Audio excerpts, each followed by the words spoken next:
Muy bien, buenos días a todos. Muchísimas gracias por conectarse esta mañana para la conferencia que tendremos hoy. Mi nombre es Herbert Ismatul, soy representante de AMSA, RELAPSA, que es la Red Nacional de Laboratorios de Salud y Ambiente. Vamos a dar inicio.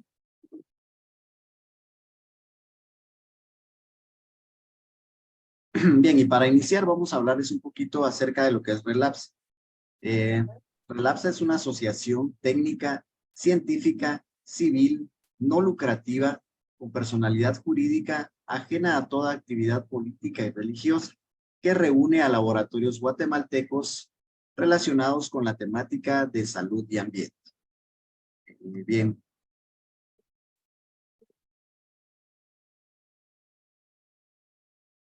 La conferencia que realizamos el día de hoy está en el marco de nuestra campaña de donación de plantas para jardines polinizadores. Tendremos una primera fecha de siembra que se realizará en el Parque Senderos de Alush de San Lucas, Zacatepeques, el 1 de julio a las 8 de la mañana. Al finalizar la conferencia vamos a dar un poquito más de información por si alguien está interesado en participar. Y pues les comentamos que el donativo es de 40 quetzales por planta.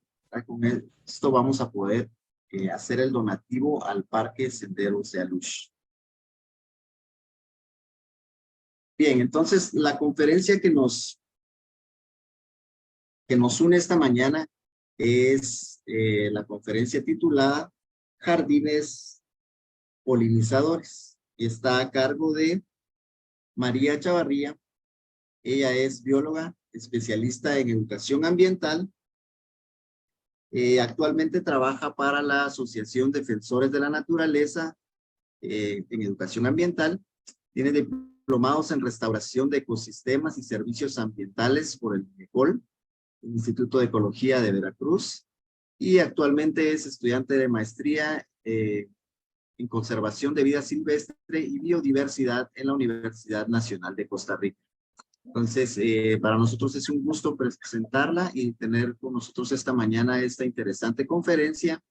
Así que, María, muchísimas gracias. Te dejamos el espacio y de nuevo gracias por esta importante charla. Excelente, muchísimas gracias, Herbert. Ahorita les voy a compartir mi pantalla para que podamos... pues muchas gracias por la introducción. Ya me chivié, vi que somos un montón.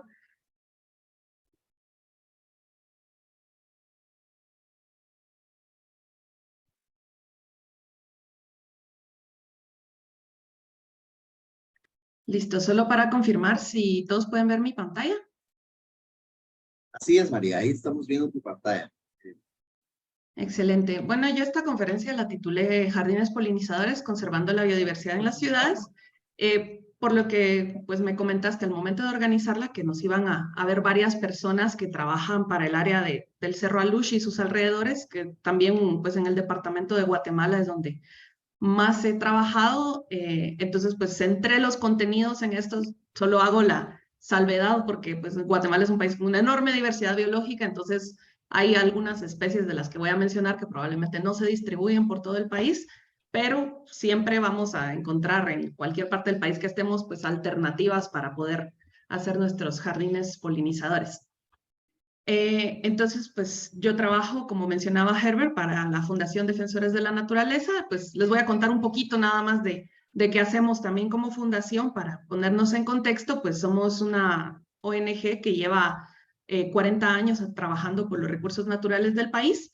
Y pues dentro de nuestro trabajo más fuerte está pues la protección, administración y restauración de áreas protegidas. Tenemos a nuestro cargo 2 de las 3 extensiones de las extensiones boscosas más grandes del país y somos los coadministradores del Parque Nacional Naciones Unidas en Amatitlán, dentro del área metropolitana, el Parque Nacional Sierra de Lacandón en Petén, la Reserva de la Biosfera Sierra de las Minas, que abarca 5 departamentos, las Verapaces, El Progreso, Zacapa y una parte de Izabal, y Bocas del Polochic, que está en el municipio de El Estor, Izabal.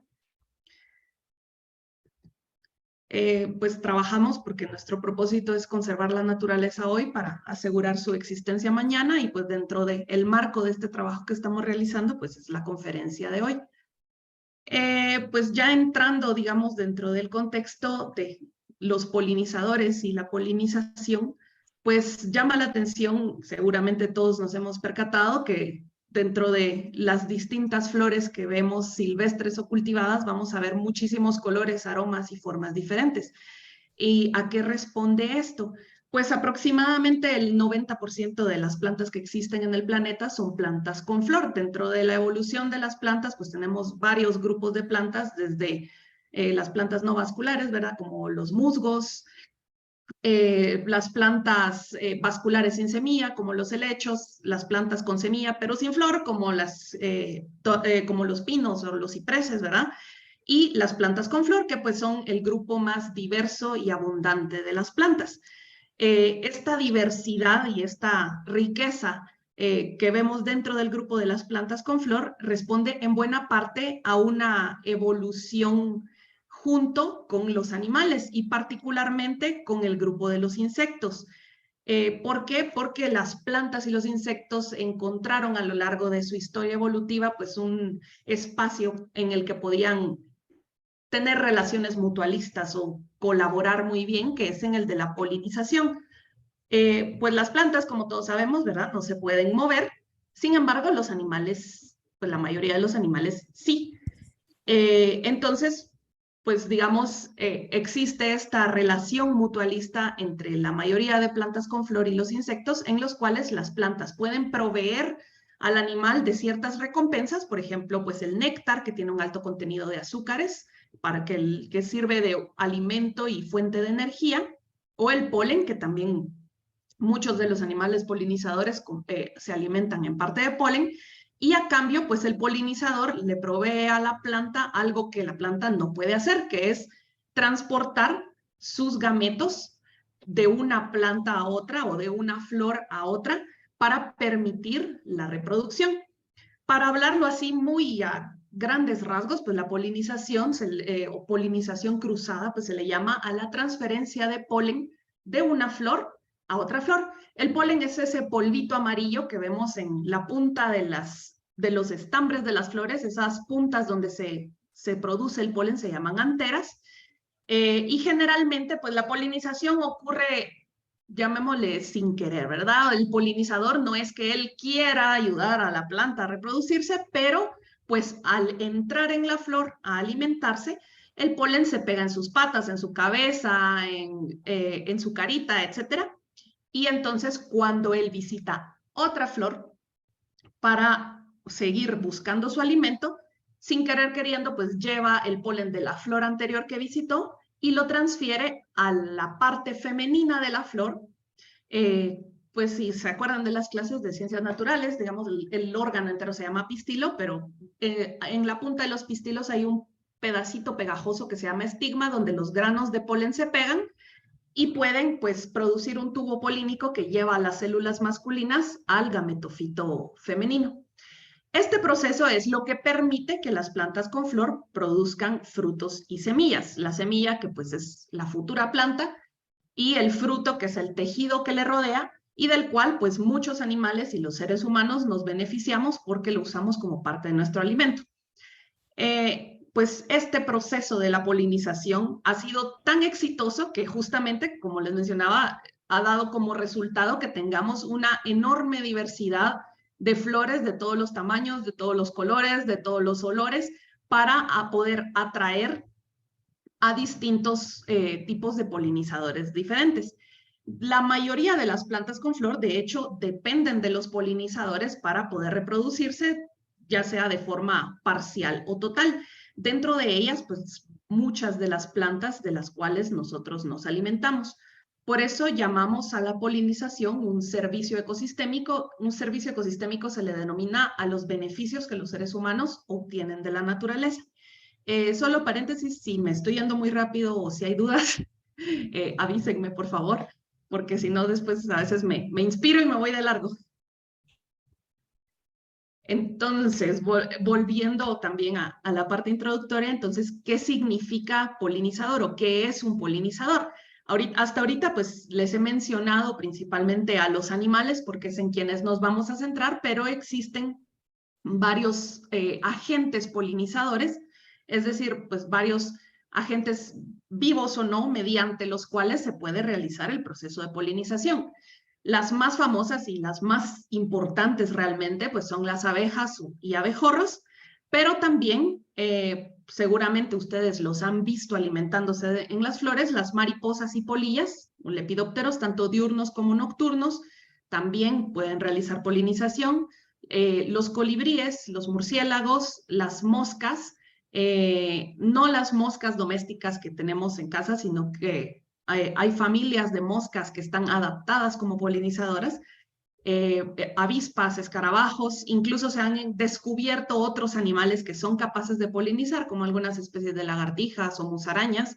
En estos no nos vamos a adentrar dentro de esta conferencia porque pues son casos un poco más especiales. El agua en algunas plantas acuáticas también puede servir para llevar el polen de una flor a otra, o incluso el viento. En algunos cultivos, por ejemplo, como el maíz, el arroz y otras gramíneas, pues el agente polinizador principal es el viento. Y por eso son plantas que producen grandes cantidades de polen. ¿Por qué las plantas se adaptaron o por qué en su mayoría las plantas con flor dependen de los animales polinizadores más que, por ejemplo, del viento? Recordemos pues que, por ejemplo, para que el polen llegue de una flor a otra flor de la misma especie por viento, la planta pues requiere producir enormes cantidades de polen, lo cual le representa un gran gasto energético. Y básicamente pues va a depender de la pura fuerza del destino y de la suerte para que ese viento lleve el polen a la flor correcta. Mientras que, como les decía, si la planta, por ejemplo, puede ofrecer a los animales una recompensa de néctar, de polen, de aceites, por ejemplo, en el caso de algunas abejas que recolectan aceites, que le llame la atención, pues puede trabajar de una forma, llamémosle como más enfocada, ¿verdad? Porque entonces, pues el animal, si le gusta la recompensa que le ofrece esa flor, puede ir y buscar otra flor de la misma especie donde va a encontrar ese mismo tipo de recursos. Y por lo tanto, pues las plantas tienen una gran diversidad de adaptaciones para atraer a los animales. Desde algunas, no sé si logran ver mi cursor ahí, pero por ejemplo hay algunas orquídeas que tienen formas y olores similares a los de la hembra de la especie, de tal forma que cuando los machos se acercan e intentan aparearse, se les pega el polen y luego pues vuelven a caer en la trampa y llevan ese polen a otra flor.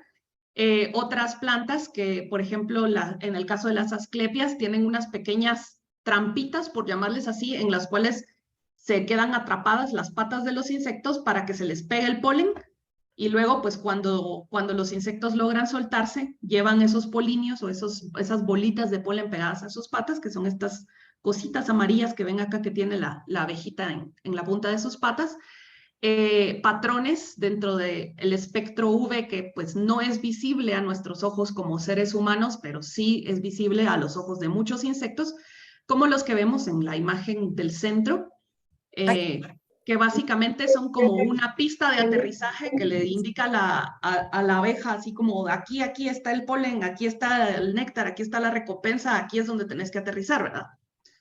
Y pues muchas otras adaptaciones más. Incluso hay plantas que logran imitar, por ejemplo, el olor o la textura de la carne en descomposición para atrapar a moscas que están buscando carne en descomposición y usarlas como polinizadoras.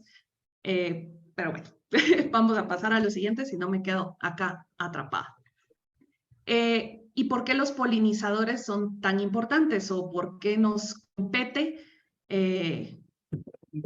pues proteger este servicio ecosistémico de la polinización? Primero que nada, pues porque los polinizadores son una parte crucial dentro de la alimentación de la humanidad. En áreas tropicales como Guatemala, se estima que cerca del 90% de las plantas, con flor obviamente, pues dependen en mayor o menor medida de la polinización animal. Y más o menos el 75% de nuestras cosechas a nivel mundial dependen de la polinización. Con esto me refiero no solamente a las plantas de las cuales es el fruto, digamos, directamente lo que consumimos, sino también, por ejemplo, en plantas como la colza o canola, las semillas que los agricultores luego necesitan para, pues, producir el siguiente cultivo dependen de la polinización. Por eso es que ven también hay ejemplos como las almendras o las cebollas. Hay muchas plantas, incluso en las, por ejemplo, toda la familia de las cucurbitáceas, que son el huicoy, la sandía, el melón, el pepino, etcétera, en las cuales pues tenemos flores femeninas que únicamente tienen órganos femeninos y flores masculinas que únicamente tienen órganos masculinos y por lo tanto se necesita un agente polinizador, en este caso un animal, para que pueda transportar ese polen de la flor femenina a la flor masculina. Entonces, los polinizadores juegan un papel crucial dentro de la seguridad alimentaria de la humanidad, porque son los que le permiten la producción de frutos y semillas a muchos de los cultivos de los cuales depende nuestra alimentación. Y además de eso, pues no solo para las plantas cultivadas son importantes, sino también pues para las plantas silvestres. O sea, los bosques necesitan regenerarse y pues para que todas las plantas silvestres, herbáceas, enredaderas, árboles, etcétera, que están en los barrancos o en los bosques puedan seguir produciendo nuevas generaciones y regenerándose, también necesitan en buena parte de los servicios de los polinizadores.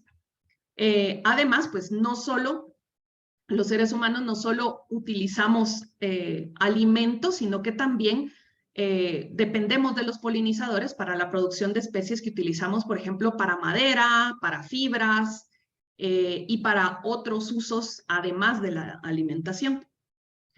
Sin embargo, pues sí hay diversos estudios a nivel global que indican que hay un declive dentro de las poblaciones de polinizadores. Es un declive general. Probablemente ustedes han escuchado de otros países que campañas de Save the Bees o Salven a las abejas, etcétera, porque, como les mencionaba, se ha encontrado un declive general en las poblaciones de polinizadores.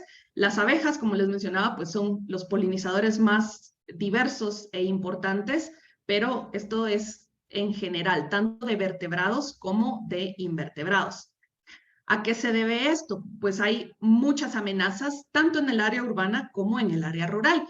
En el área rural, pues el tema de los monocultivos es bastante importante mencionarlo porque obviamente si tenemos grandes extensiones de un solo tipo de cultivo, pues los polinizadores, al igual que nosotras las personas, necesitan una gran diversidad de recursos florales, ¿verdad? Necesitan tener diversidad dentro de su alimentación y por lo tanto, si tenemos hectáreas y hectáreas y hectáreas del mismo cultivo, pues básicamente no tienen la posibilidad de encontrar suficientes nutrientes y suficiente diversidad de recursos para anidar y para alimentarse. El uso de agroquímicos obviamente es probablemente también uno de los más importantes.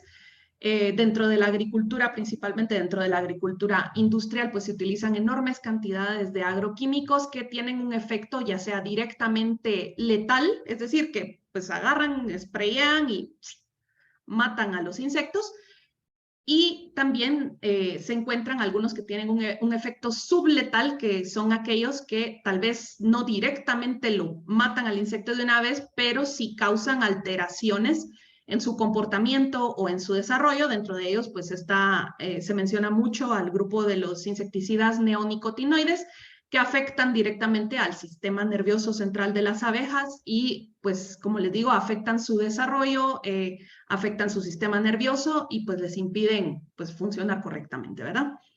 El cambio de uso de suelo, obviamente la pérdida de hábitats naturales, tanto para transformarlos en tierras agrícolas como para transformarlos en ciudades, es en general una de las razones principales de la pérdida de biodiversidad a nivel global.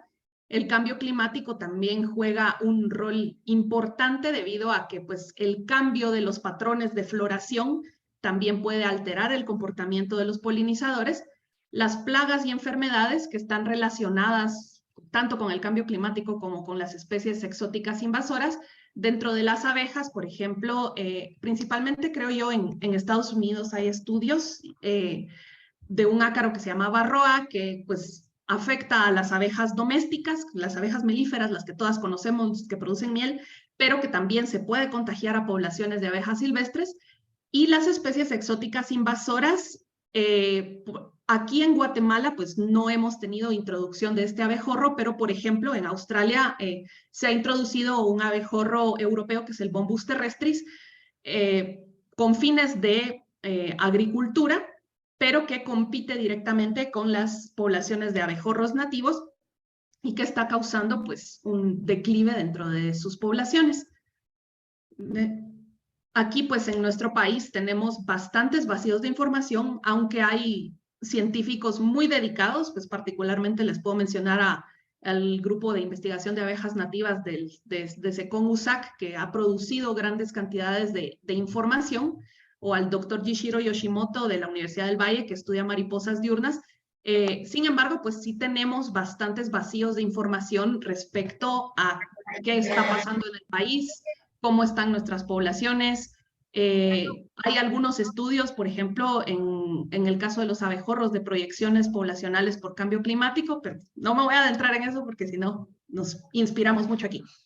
Y tenemos también dentro del país pues el problema de la falta de legislación y de habilidad institucional. En otros países de Latinoamérica, por ejemplo en México, pues hay ya una política nacional de uso y de protección de polinizadores. En otros países de Latinoamérica pues ocasiona lo mismo. Hay ciertas ciudades, por ejemplo, incluso en áreas muy urbanas, como el cantón de Curridabat en San José, Costa Rica, que tiene ya como una política a nivel ciudad que se llama Ciudad Dulce, que es una visión de hacer una ciudad amistosa para los polinizadores. Sin embargo, pues acá todavía lamentablemente no hemos llegado hasta ahí. Y menciono el tema de las ciudades porque creo que la mayoría de los que estamos acá conectados vivimos pues en el área urbana o en el área periurbana, ciudades y aledaños. Les quería mostrar esta colección de fotos. Todas estas fotos yo las tomé dentro del municipio de Guatemala, en la ciudad, en diversos barrancos. Entonces, aunque mucha gente tiene una percepción de que las ciudades pues son prácticamente unos desiertos, y sí lo pueden llegar a ser si lo llenamos todo de concreto, pero también aún dentro de lugares muy urbanizados también puede haber vida, siempre y cuando pues tengamos las condiciones y la protección necesaria a estas áreas que nos están proveyendo de tantos servicios. Pues ahorita hablo de la polinización porque es el tema de la conferencia, pero que también nos proveen otros servicios ecosistémicos súper importantes como la remoción de contaminantes del aire, o como la provisión y recarga de agua.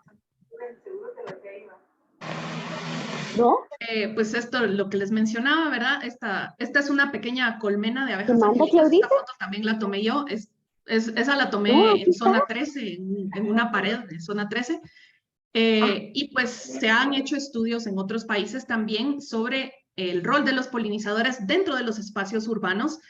Y aunque obviamente no es lo mismo tener un ecosistema prístino que una ciudad, sí hay muchos animales que son capaces de adaptarse a las áreas urbanas, e incluso en contextos, por ejemplo, donde las áreas rurales circundantes son monocultivos o se utilizan grandes cantidades de pesticidas.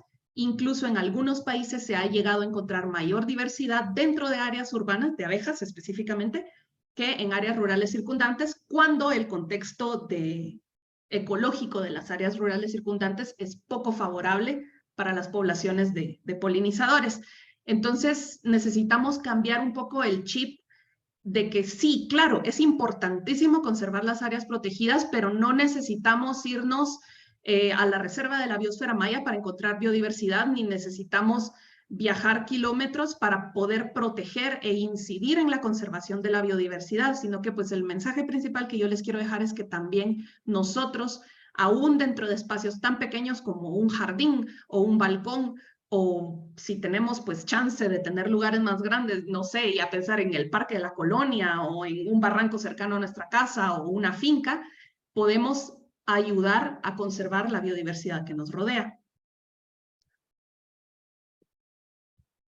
Perdón, que se quedó como trabada aquí. Pues esto es de lo que yo les mencionaba, ¿verdad? Cuando tenemos paisajes rurales en los cuales predomina los monocultivos y el uso de pesticidas, la infraestructura verde urbana, si logra proveer una variedad de recursos florales y lugares de agua, alimento y refugio, también se puede convertir en un lugar de paso, como de, digamos, pequeñas islas de hábitat dentro de los cuales los insectos o pues también otros animales como los colibríes o los murciélagos o otra biodiversidad pueda, digamos, utilizar como pequeñas islitas de hábitat de paso entre un parche boscoso y otro, o lugares directamente de anidación y refugio. Quería hablarles también un poquito sobre las abejas, porque creo que existe también pues un poco de falta de información sobre la enorme diversidad que tienen las abejas. Como les mencionaba, pues dentro de los polinizadores, pues son el grupo más diverso y más importante para la polinización también, porque cuando hablamos de abejas, pues obviamente muchas personas piensan en la abeja de la miel, ¿verdad? Que es la que más personas conocen, es la que tenemos aquí en la imagen del lado izquierdo. No sé si miran mi cursor, si no, igual aquí se las estoy señalando. Pues esta es la Apis mellifera o abeja melífera europea. Esta fue introducida pues no solo al país, ¿verdad? A la región, al continente americano por los europeos durante los procesos de colonización del continente. Es una especie que es comercialmente muy valiosa porque nos provee pues, de miel, nos provee cera, propóleo y otro montón de subproductos. Sin embargo, no es la única especie de abeja que existe, ni es la más importante para cuando hablamos de conservación. ¿Por qué? Porque dentro de Guatemala tenemos aproximadamente 400 especies de abejas distribuidas en 5 familias. A nivel mundial son cerca de 20,000 especies distintas de abejas agrupadas en 11 familias. Dentro de ellas, pues probablemente las más famosas o conocidas son las abejas sin aguijón. No sé, supongo que muchos de ustedes probablemente han probado o han utilizado la famosa miel blanca o miel de talnete o miel de congo negro. Hay varias denominaciones dependiendo de la especie de abeja de la que provengan. Por ejemplo, si han tenido la oportunidad de visitar San Juan La Laguna, dentro de ellas pues hay algunos grupos de meliponicultores que ofrecen como tours de mieles y de las abejitas que ellos cultivan.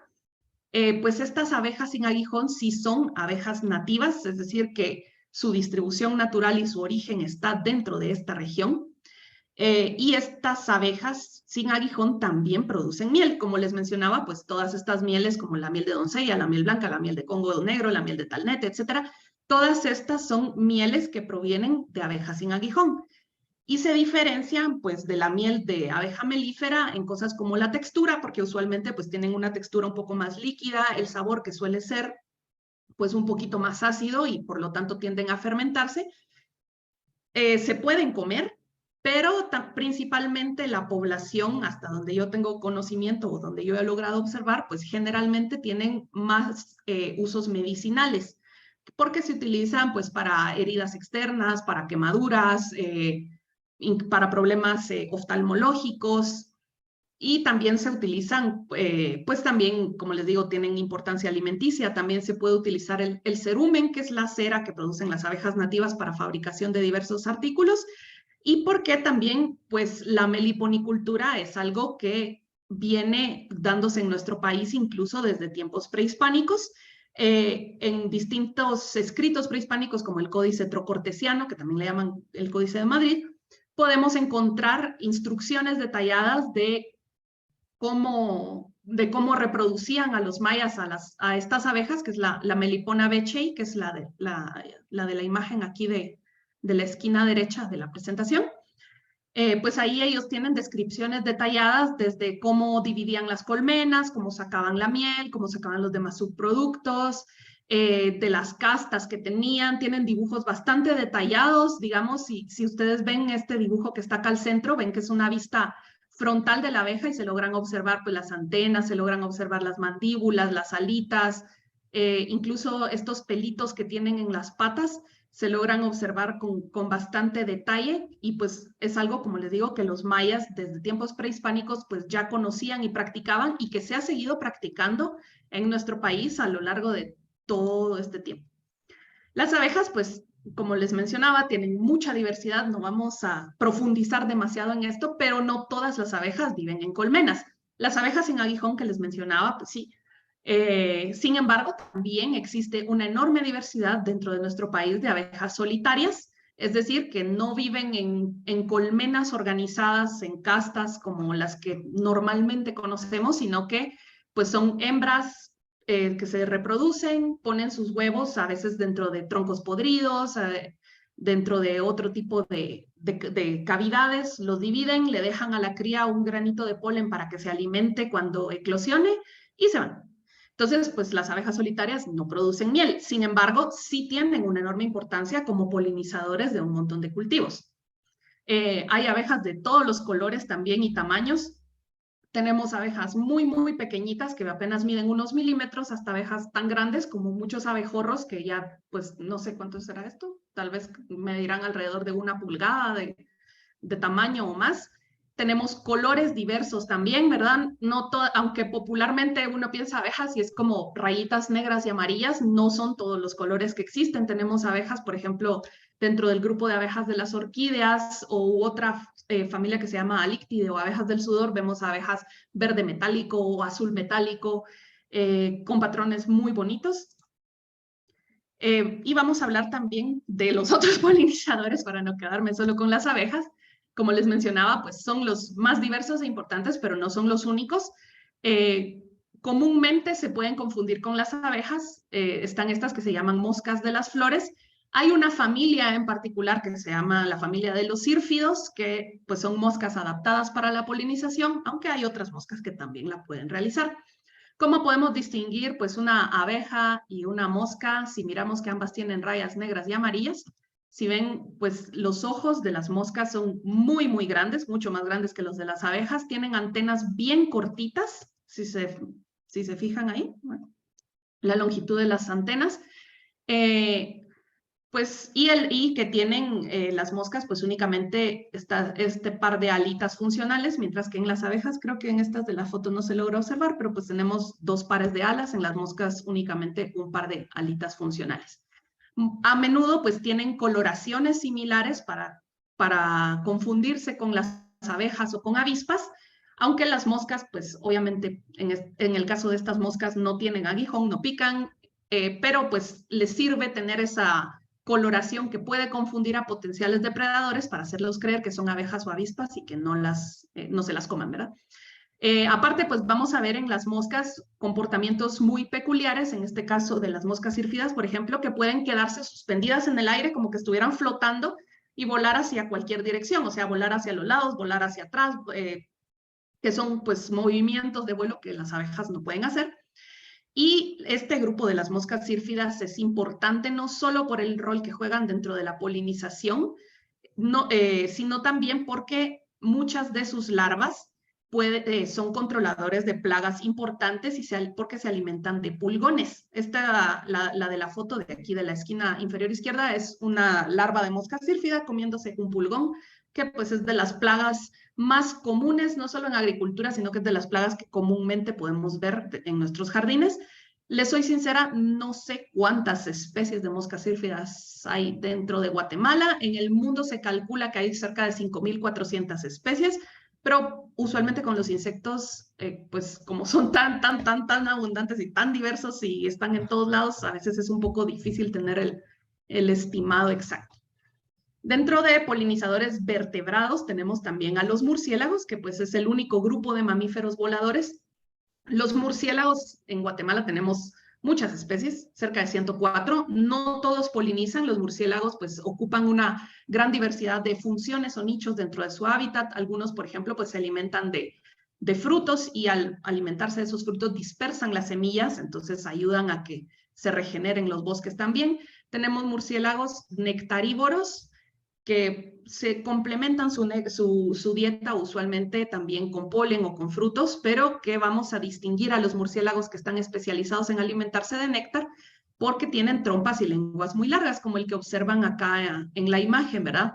Los murciélagos particularmente son muy importantes como polinizadores en el bosque seco, porque pues ellos ayudan a polinizar muchas plantas que florecen en la noche, como los cactus o los agaves. Además, pues también tenemos grupos de murciélagos que son insectívoros y que por lo tanto funcionan como controladores de plagas dentro de pues todos los roles que sirven en el ecosistema. Pues aquí nada más les puse un diagrama de las alas de los murciélagos porque es algo que me parece muy interesante y comparar, digamos, dentro de la anatomía. Los murciélagos, pues si ven ahí el diagrama, vuelan con sus manos, ¿verdad? No con, y los huesitos que vemos dentro de las alas, pues son los huesos de los dedos. También tenemos dentro de los vertebrados importantes para la polinización a los colibríes, cerca de 38 especies distintas viven en el país, tienen picos y lenguas extremadamente largas. En la imagen de abajo a la derecha, pues pueden ver cómo se enrolla la lengua dentro del cráneo del colibrí. Y de las aves, pues son las únicas que son capaces de suspenderse en el aire y hacer todas estas acrobacias aéreas que vemos, como volar hacia atrás, incluso volar de espaldas a veces cuando se están peleando. Tienen patas bien cortitas, no son capaces de caminar sobre la tierra o saltar, porque pues están completamente adaptados para hacer la mayoría de sus cosas en vuelo, ¿verdad? También tenemos al grupo de las mariposas y polillas, pues todos pertenecen al grupo de los lepidópteros, pero pues generalmente la gente pues le llama mariposas a las que salen en el día y polillas a las que salen en la noche. Sin embargo, tenemos algunas polillas que son diurnas.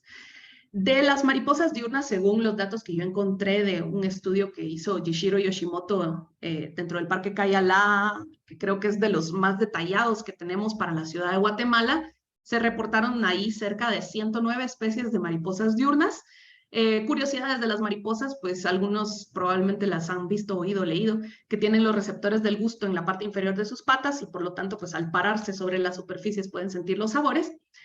También de las mariposas, pues es muy conocido el tema del ciclo de vida. La mariposa monarca incluso es particularmente célebre por esto. En muchos lugares ahora le venden a uno también ya las orugas o las crisálidas de las monarcas para poder ver en vivo y a todo color el proceso de la metamorfosis. En general, pues buena parte de los insectos la hacen, pero la de las mariposas es como particularmente llamativas porque vemos esa transformación de un gusanito que muchas veces no es como tan bonito o tan simpático para nuestra percepción, que se convierte en un animal extremadamente llamativo y colorido.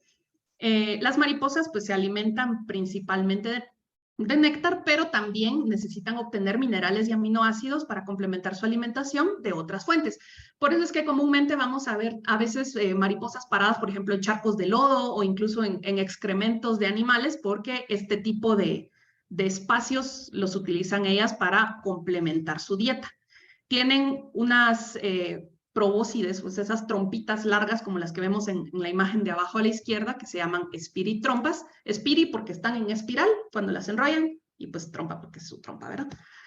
Es importante mencionar en el caso de las mariposas que las orugas, o sea, las maripositas bebés, generalmente se especializan en un grupo de plantas hospederas.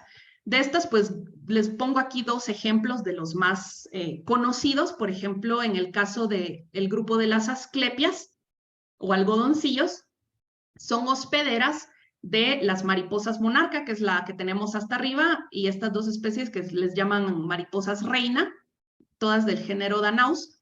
¿Qué quiere decir que sea una planta hospedera? Quiere decir que la mariposa va a poner sus huevos únicamente en ese grupo reducido de plantas y las orugas van a alimentarse durante toda su fase de oruga únicamente de esas plantas. Y que si, por ejemplo, nosotros pues agarramos a la oruga y le pusiéramos otro tipo de la alimentación, o no se la come o se muere.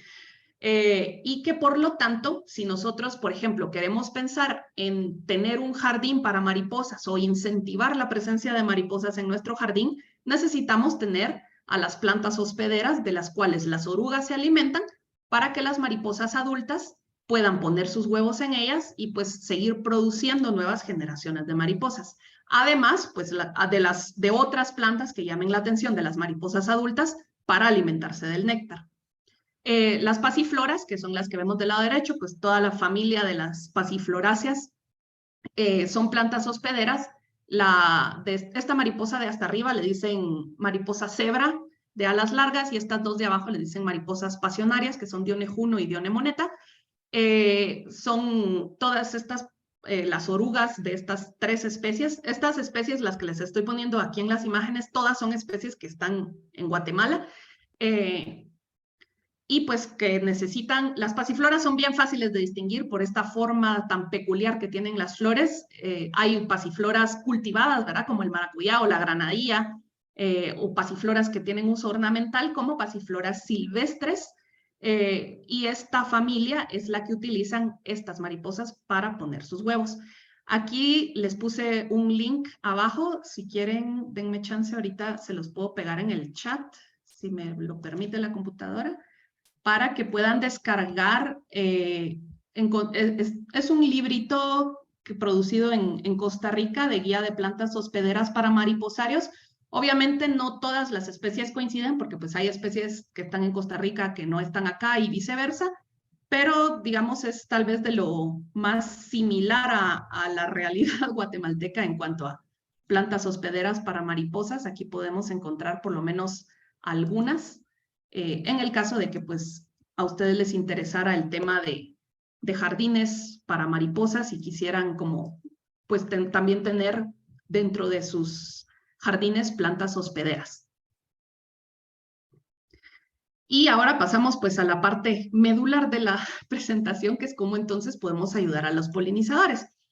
Desde el tema agrícola, obviamente, pues una de las cosas más importantes, por ejemplo, si alguno de nosotros realiza agricultura urbana o tiene alguna relación con los temas agrícolas, pues el manejo integrado de plagas es muy importante. Es cierto que es bien difícil eliminar del todo el manejo de pesticidas. Sin embargo, pues si se cuenta con un plan de manejo integrado de plagas, se puede reducir al máximo su aplicación, informarse para también saber qué plaguicidas son los menos amigables con los polinizadores para tratar de sustituir su uso por unos que sean menos peores, por decirle así.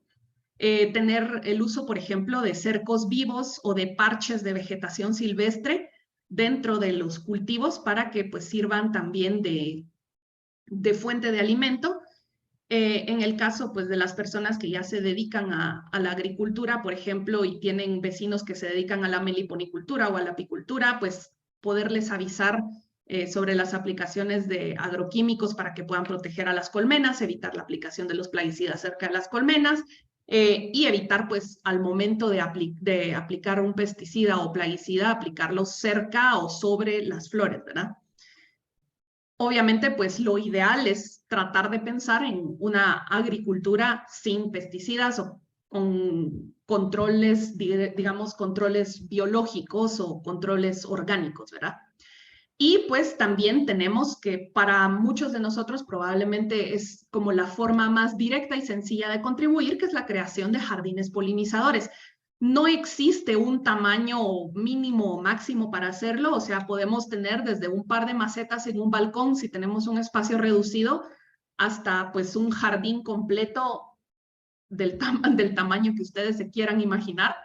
Y pues para crearlos necesitamos algunos criterios pues básicos, ¿verdad? No es que sea una cosa súper compleja, pues puede ser tan sencilla o tan compleja como querramos y como tengamos el espacio para hacerlo.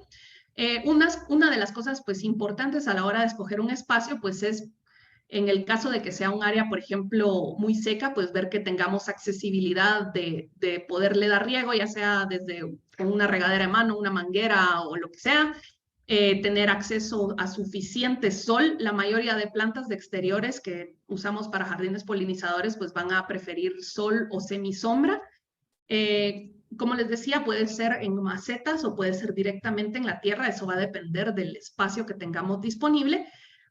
Lo que sí es importante cuando contemplamos el espacio pues es ver la selección de plantas En un momento les voy a enseñar algunas de las especies de plantas que se pueden utilizar.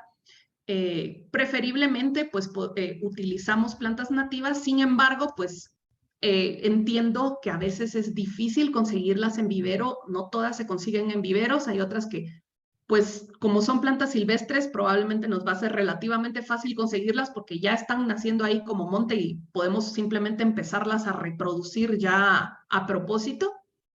Pero sí es importante, pues, que observemos el porte y el tamaño de las plantas que vamos a utilizar, pues, para asegurarnos que van a ser plantas que van a caber en nuestra área, que van a llenar bien el espacio y poder, pues, estimar el número de plantas que vamos a necesitar. Cuanta mayor diversidad de plantas distintas tengamos, pues vamos a poder tener también mayor diversidad de polinizadores, porque cuantos más recursos florales podamos ofrecer a lo largo del año, pues vamos a garantizarnos que los animales pues siempre van a estar llegando a alimentarse a nuestro jardín porque siempre van a encontrar flores. Entonces, si tenemos una mayor diversidad de plantas, pues es mejor, porque entonces vamos a tener, ahí sí que como que fuera un buffet para todos los gustos, ¿verdad? Que van a poder llegar y encontrar flores en distintas plantas que florecen en época seca, plantas que florecen en época lluviosa, plantas de distintos tamaños, colores y sabores, ahí sí, como les digo, para todos los gustos, ¿verdad? Y pues luego pues viene el paso de ya diseñar. Nosotros podemos hacer un croquis, tomando en cuenta, como les decía, siempre la altura, el porte y las necesidades de las plantas. Principalmente es importante también que tratemos de plantar juntas o en grupos a las plantas de la misma especie para que sea un poco más sencillo para los animales encontrarlas.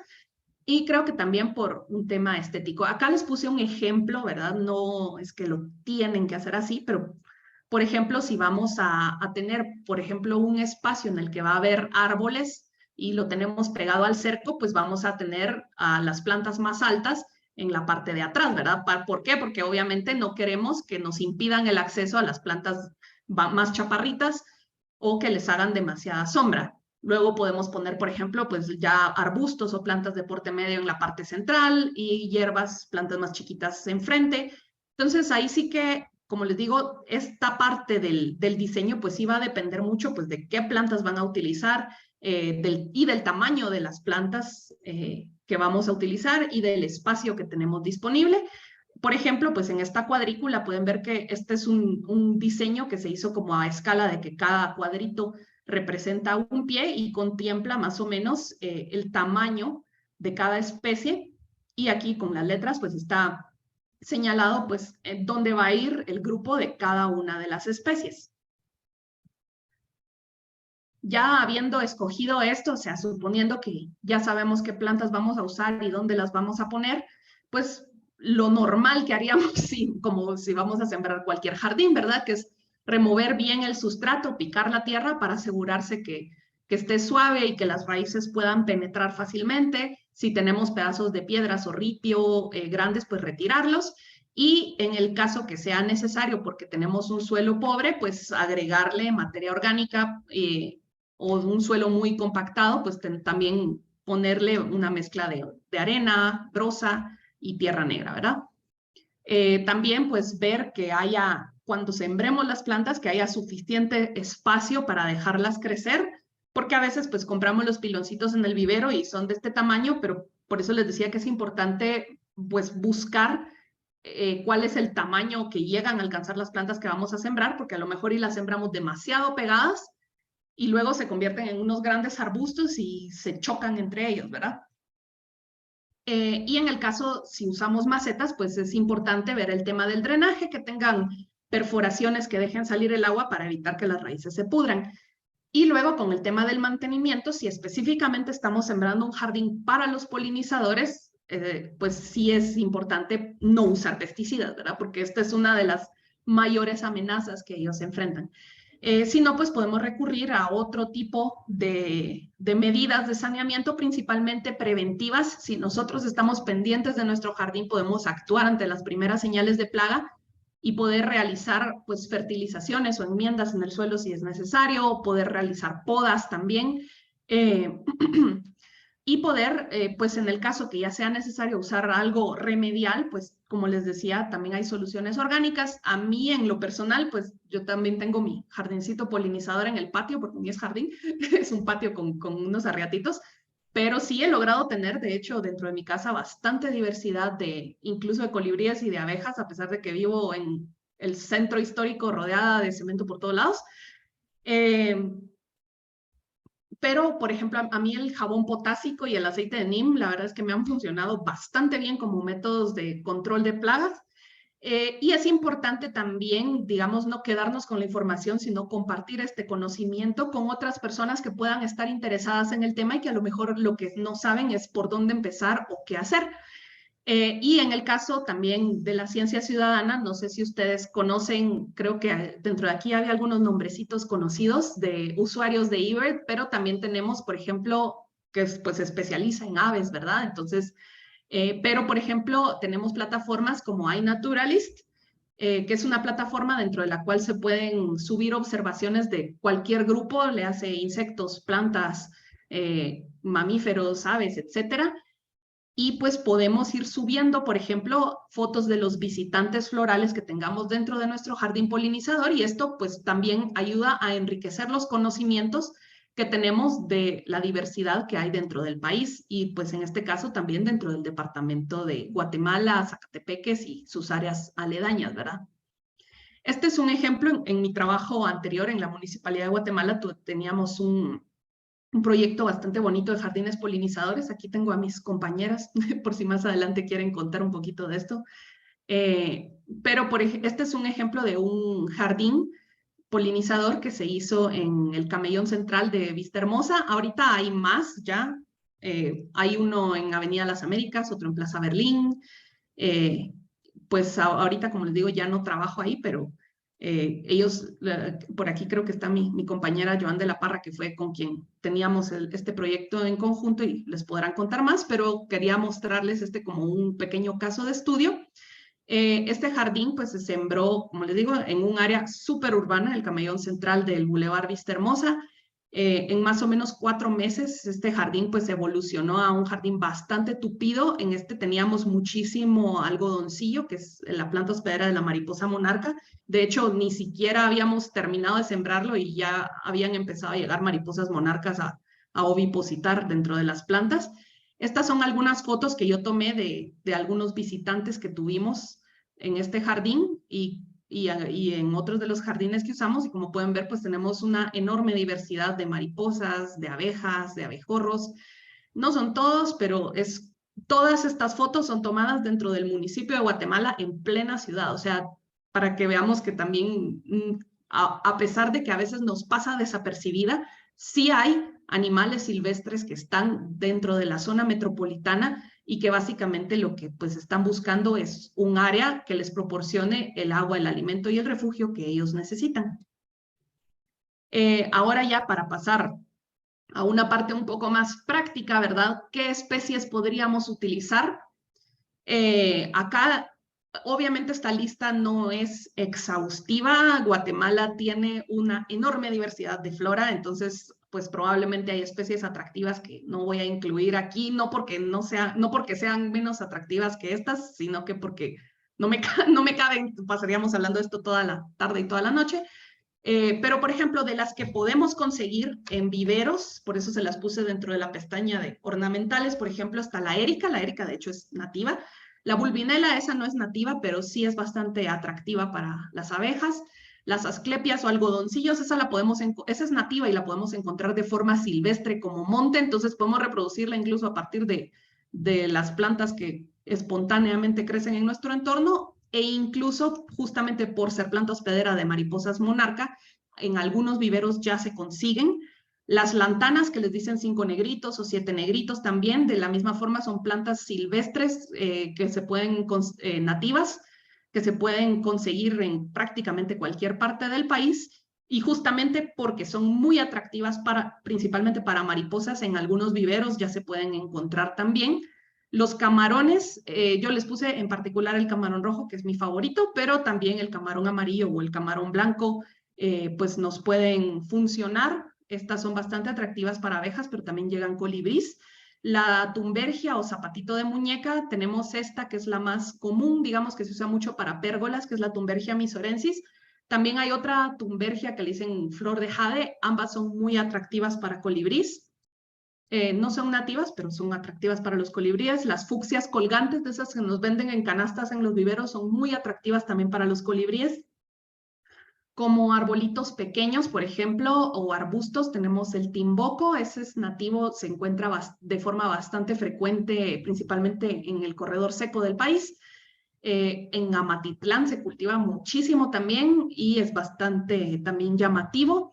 La salvia leucanta, hay un montón de salvias nativas, sin embargo, la mayoría de estas salvias no se consiguen tan fácilmente en vivero. Ahí en un momento les voy a enseñar algunas de las plantas silvestres, pero esta salvia leucanta pues está volviendo bastante popular, es de origen mexicano y cada vez se consiguen más viveros, también es bastante atractiva para abejas, mariposas y colibríes. El no me olvides chino le llaman, o Cynoglosum. Esta es súper atractiva también para abejas y mariposas. Este es un enredo que seguramente tal vez les ha pasado desapercibido, pero estoy segura que lo han visto si han visitado principalmente áreas secas del país. Acá en el área metropolitana, ya desde lugares como Palencia o San José del Golfo, que son un poquito más secos, se puede encontrar creciendo de forma silvestre. Le dicen antigonón, confeti o confite. Tiene unas flores preciosas que las saca así como en chorritos de flores rosadas. También hay otra variedad con flores blancas. Es una enredadera que se puede utilizar muy bien, por ejemplo, como planta colgante en balcones o en muros, y es muy llamativa para todo tipo de polinizadores. El coralillo, que es esta que ven aquí, que es la Roselia equisetiformis, que también es nativa, según recuerdo yo, y también pues es de las plantas que podemos conseguir en viveros. También pues podemos poner no solo especies digamos, ornamentales, sino también especies que nos sean útiles a nosotros como plantas aromáticas y comestibles. Dentro de las aromáticas y comestibles que podría mencionar, que son bastante atractivas las flores para los polinizadores, pues mencionaría, por ejemplo, las albahacas, los aloes, los frijoles y las arvejas, el chipilín, los huicoyes y ayotes, las granadillas o maracuyás, los rábanos y los nabos, el achote, el banano y el plátano, las pitayas, los nances, los saucos. Todas estas, algunos como pueden ver, pues tenemos aquí diversidad, ¿verdad? Hay arbustitos, hay hierbas, hay enredos, hay árboles, hay para todos los espacios y gustos, ¿verdad?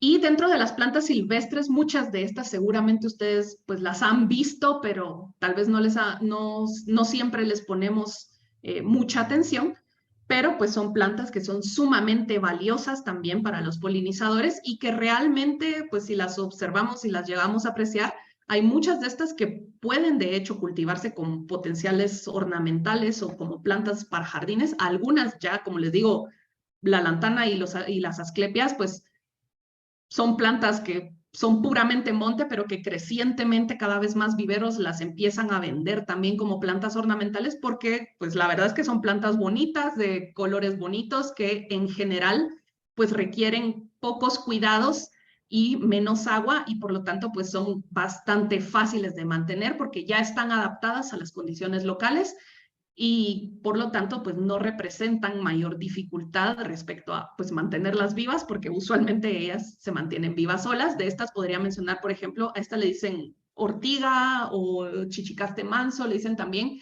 Si han venido al centro, es un arbustito que casi que crece en las cañerías o en las fachadas de edificios abandonados, produce unas flores moradas muy bonitas que son súper atractivas para las abejas.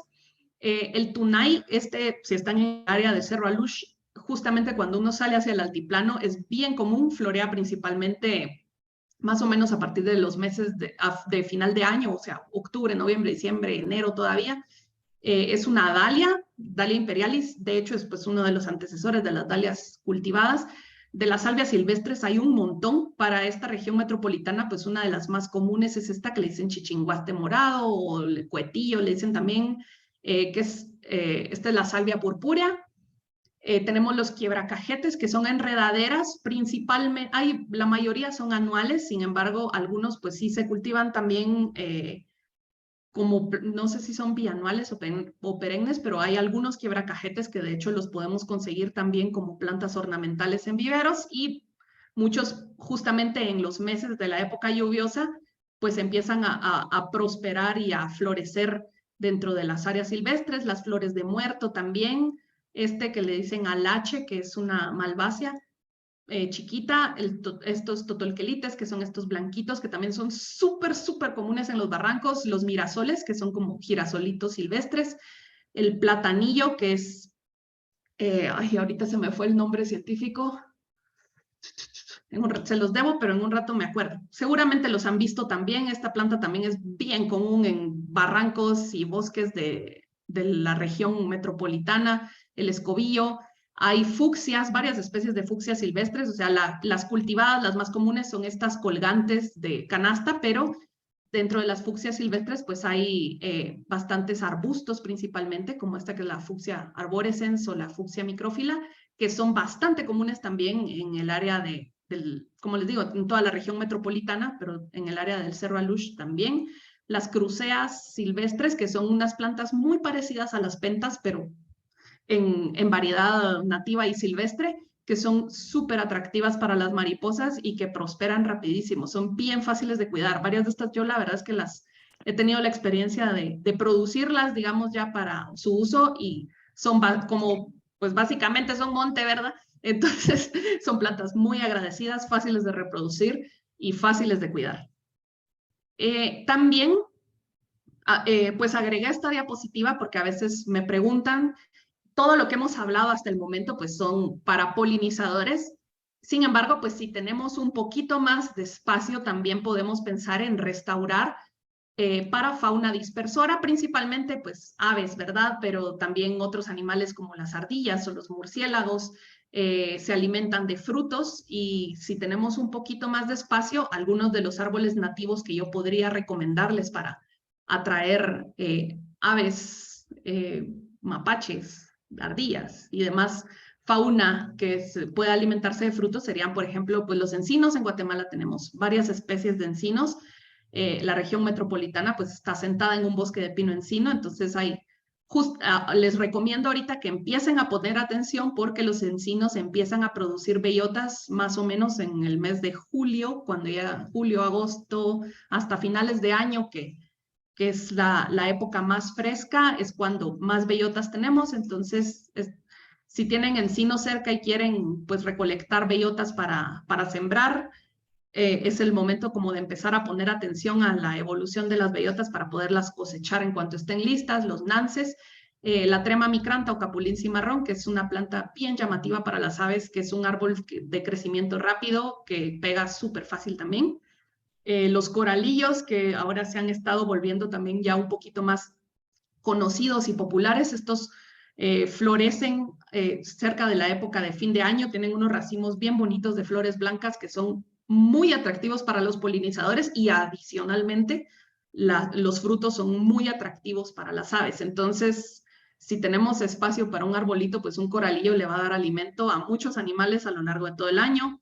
Los saucos y el palogiote, que también es conocido por esta corteza bastante peculiar, que es el palogiote se usa de hecho mucho en cercos vivos, por ejemplo.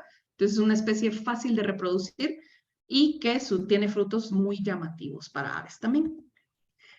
Y pues el mensaje final que les quería dar, pues es que todas las personas podemos ser defensoras de la naturaleza. Como les decía, no hay un espacio muy grande o muy pequeño, pues los insectos realmente no requieren mucho espacio para vivir, así que todos podemos incidir, desde tener un par de macetas para unas abejitas hasta, si tenemos mayor disponibilidad de espacio, pues tener un pequeño huerto familiar o un pequeño bosquecito en nuestra casa o en nuestra colonia o en nuestra comunidad, para poder también desde nuestros espacios incidir en la conservación de la biodiversidad. Pues eso sería todo conmigo.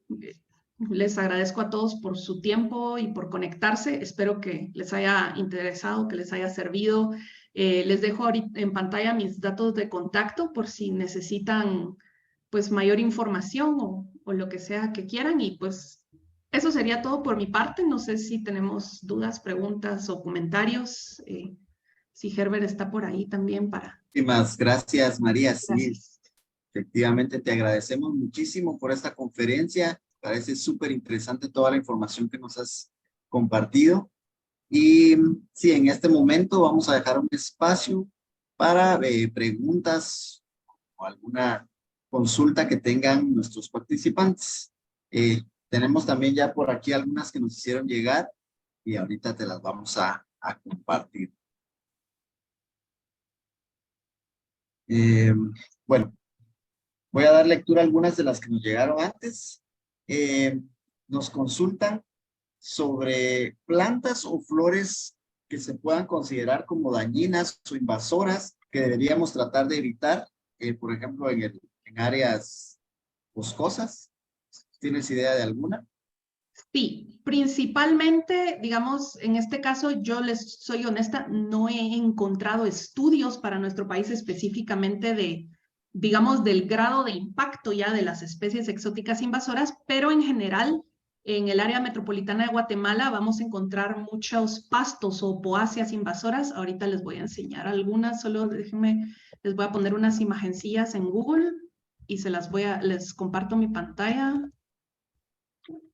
Uno de ellos, pues, es el pasto jaragua o jaraguá, que es, pues, una poácea invasora que la tenemos presente en casi todo el país.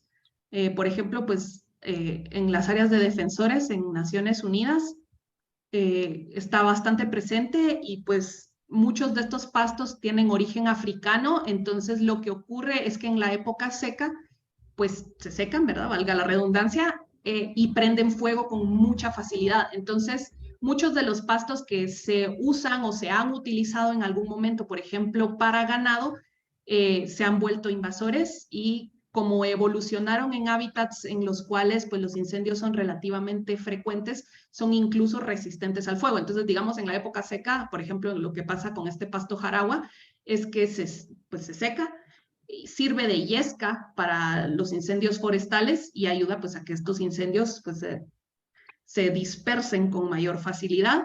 También hay otro, déjenme ver, ¿cómo es que se llama? Ahorita es que estoy tratando de bajar libros de nombre científico, otra que le dicen caña brava, creo que es Arundodonax. Sí, ahorita se las muestro. Esta planta, ahorita que la van a ver que seguramente la han visto si ustedes ponen un poquito de atención. Principalmente la vamos a ver cerca de cuerpos de agua o de lugares muy húmedos. Es un pasto bastante alto que pues también es una especie invasora y es bien común en casi todo el país. Acá, como les digo, en el área urbana, en la parte metropolitana, yo la he visto principalmente pues en lugares húmedos o aquí está, espérame. Si ven mi pantalla ahí. No sé si logran ver mi pantalla ahí. Perdón, que me emocioné. Así. Creo que aquí se mira bastante mejor. Es este pastito. Lo vemos, como les decía, mucho cerca de cuerpos de agua o en lugares que acumulan bastante humedad, pues es de origen asiático.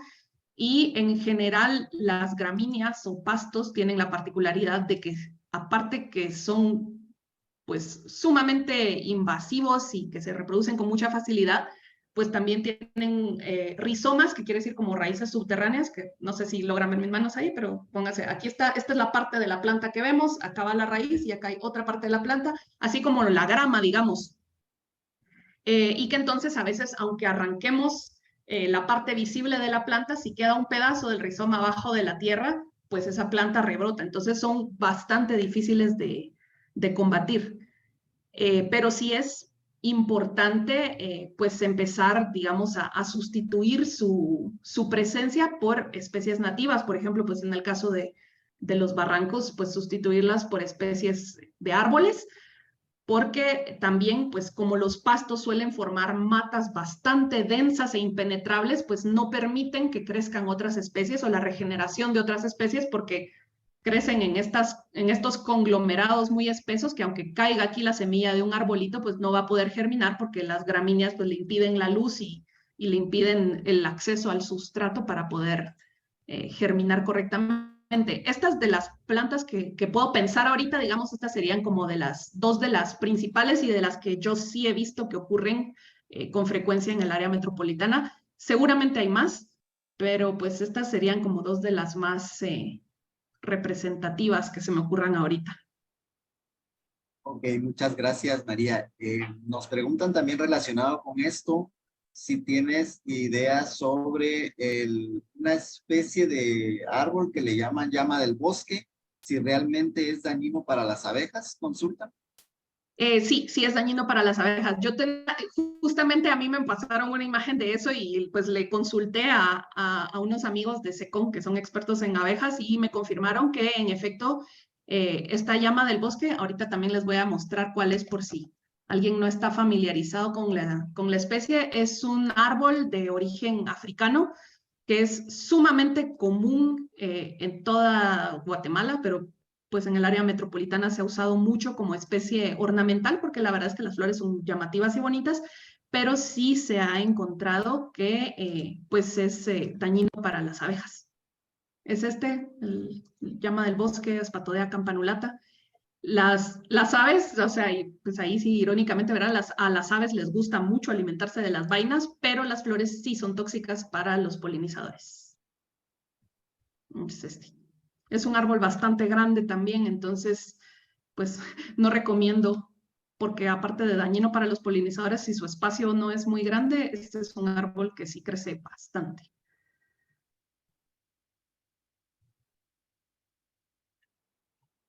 No sé si había alguna otra consulta. Sí, voy a dar lectura a algunas de las preguntas que llegaron aquí al chat. Por ejemplo, nos dicen que ha sido difícil conseguir jabón potásico o el aceite para el jardín. Si tienes idea de algún proveedor. Sí, ahorita estoy tratando de acordarme. Déjenme revisar, yo creo que por aquí cerca tenía mi bote de jabón potásico y les digo, que lo compré. Ahí sí que no me están pagando el espacio publicitario ni nada, pero yo compré este jabón potásico para disolver en una página que se llama Hidroponía Guatemala, por eso le digo, ahí no hay patrocinio ni nada, solo es donde yo lo compré.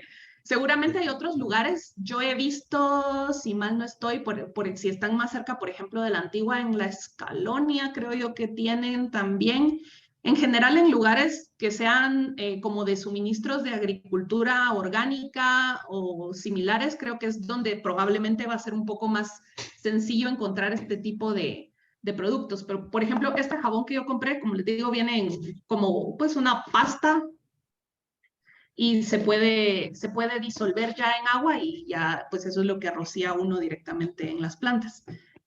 Pero sí, ahí es donde recuerdo yo que compré el aceite de neem y el jabón potásico, pero si buscan en páginas donde vendan suministros para agricultura orgánica, probablemente ahí pueden encontrar. Bien, gracias. Bien. No sé si hay alguna otra consulta Sí, que pueda. ahorita te voy a leer la otra pregunta que estaba por acá. Gracias. Dice, ¿tiene alguna recomendación si se busca hacer un jardín polinizador diseñado para atraer colibrís? Supongo que va enfocada específicamente a colibrís. Sí, sí se puede hacer. O sea, a los colibríes, por ejemplo, les llaman mucho la atención las fucsias, todo lo que sea género fucsia, tanto las arbustivas como las, ¿cómo se llama? Como las colgantes, por ejemplo, fucsias, tumbergias, en general mucho de lo que sean flores tubulares en colores como rojos, rosados, anaranjados, esas usualmente van a ser como el tipo de flores que más les llaman la atención. La del coralillo, que les mostraba hace un momento también, el coralillo no coralillo árbol, sino el coralillo arbusto. Ahorita les vuelvo a compartir la presentación para enseñarles cuál es.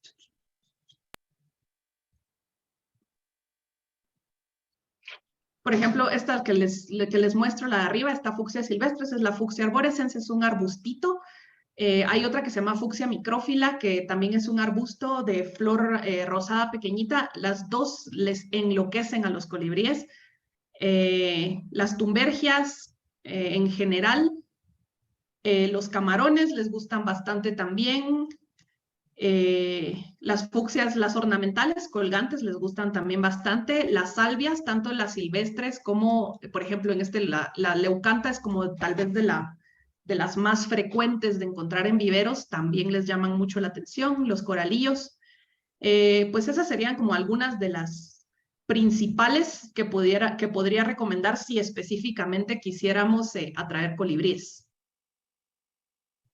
Ok, muchas gracias. También nos preguntaban respecto a Alguien creo que puso en los comentarios el de la gravilea y del cuje. Yo en lo personal el gravileo no lo recomendaría porque es una especie exótica, aunque la verdad es que sí les gustan los colibríes. Pero el cuje o cushín o paterna, ese es otro árbol que también les encanta y es bien fácil de conseguir porque se usa como sombra para café.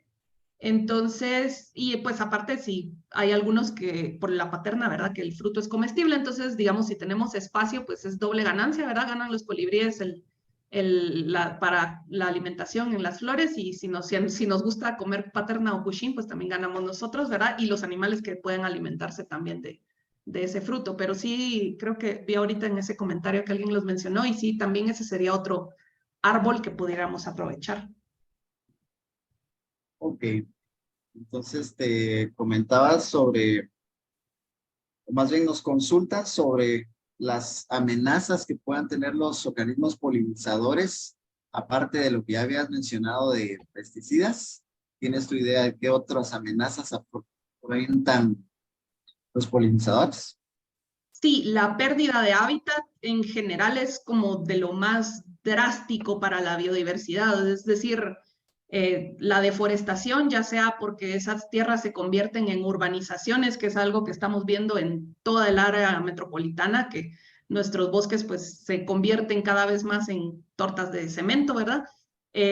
O en el caso de las áreas rurales, pues la conversión a tierras agrícolas, especialmente a monocultivos. Pero sí, yo pensaría que aparte de los pesticidas, la pérdida de hábitat definitivamente es de lo más drástico, de las amenazas más drásticas que enfrentan no solo los polinizadores, sino la biodiversidad en general. Ok, y respecto a las luces artificiales, ¿tienes idea de alguno de los daños que pueda ocasionar a polinizadores nocturnos principalmente? La verdad es que no les sabría decir, no tengo, o sea, no sé, no tengo conocimiento del tema, la verdad. Ok. También nos comentan por acá.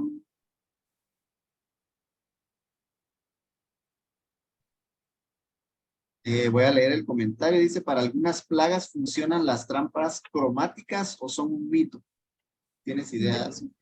Yo en lo personal no las he usado en mi jardín, no he tenido la necesidad, pero sí se usan. De hecho, por ejemplo, para el control de la broca en café se utilizan trampas de este tipo. Entonces, de que funcionan, funcionan. No les sabría decir con exactitud cómo usarlas porque en lo personal yo no las he utilizado, pero sí tienen aplicaciones dentro de la agricultura.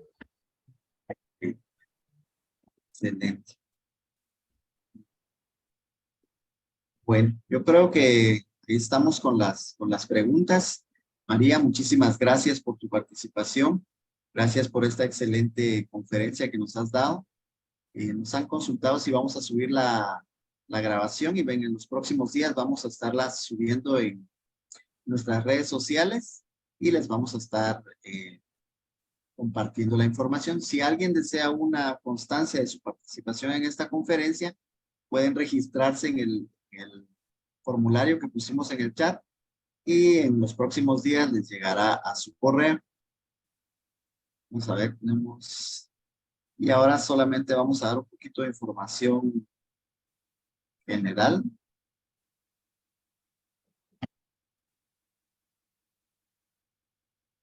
Pues gracias a todos por su tiempo. Igual ahorita, como les mencionaba, ahí en la pantalla están mis datos si quisieran pues más detalles o Ok, alguna otra María, cosa en la que les muchísimas pueda gracias. ayudar, pues estoy a la orden. Gracias, muchísimas gracias. Vamos a enviar también la información de tu contacto para que todos puedan tenerlo ahí a la mano. Bien, Perfecto, muchas entonces, gracias. las preguntas. Gracias, María.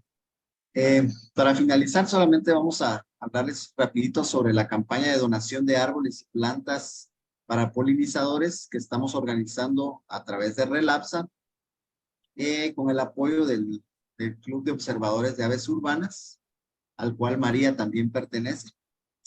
Y bueno, decirles que vamos a realizar una primera siembra este sábado, 1 de julio, en el Parque Senderos de Alush de San Lucas, Zacatepeques, a partir de las 8, perdón, aquí dice 9, pero a partir de las 8 vamos a estar por allá. Si alguien está interesado en participar, puede solicitarnos el formulario para llegar, o si alguien quiere hacer un donativo, estamos recibiendo donativos de 40 quetzales por cada planta. También tenemos un registro para poder hacer esa donación y se les envía su recibo y el agradecimiento por participar en la campaña de donación. Y bien, pues únicamente darles las gracias a todos por su atención. Recordarles que Relapsa está en las principales redes sociales. Nos pueden encontrar ahí para estar pendientes y atentos de las actividades que estamos realizando. Y de nuevo, darles las gracias por su participación en esta conferencia. Les deseamos el mejor de los días y estamos en contacto. Muchísimas gracias a todos.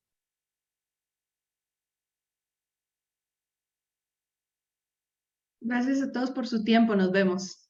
Gracias.